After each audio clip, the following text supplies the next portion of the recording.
Increasingly, of course, artists who exhibit in galleries like to leave something for spectators to appreciate when the gallery itself is closed, and the advantage of windows and transparent media there is something they exploit. Now, for example, I'm standing outside Theo space in North London at the moment.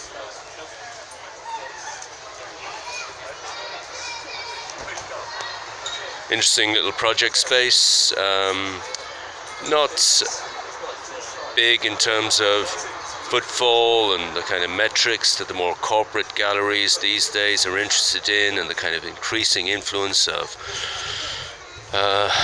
business models, those being imposed on artists and galleries, and the system itself changing. And it's quite reassuring to see these independent places running. At the moment, we've got an exhibition by Paul Mitchell, and he's left a diptych, 2 images facing outwards on the gallery walls itself. I mean, inside the gallery you can still see the catalogues and some of the materials from the recent show, but these 2 images are work as well.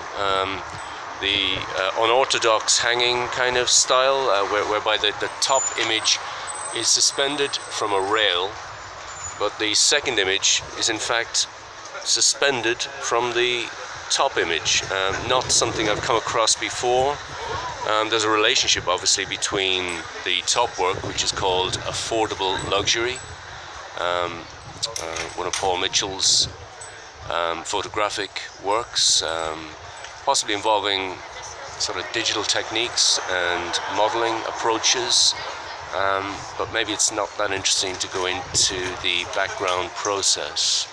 The lower image is called Dedicated to Giving Back, and I guess this is a way of connecting with the new habit for arts activism and socially engaged art and work, which kind of is about the connections and the kind of political questions that we face as a society nowadays. So you can see the diptych, the lower image, much warmer kind of secondary colors involved, a sort of phallus in the center, which is surrounded by a kind of almost liquid or gaseous substance, a kind of potential dynamic to that, which kind of gets the mind thinking.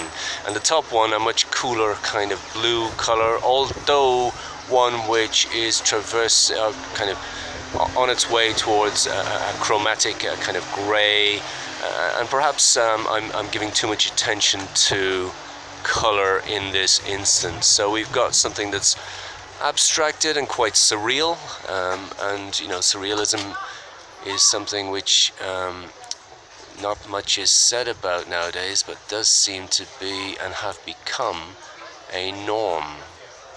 That's it from me, reporting on this small art exhibition by Paul Mitchell at Theo's in North London.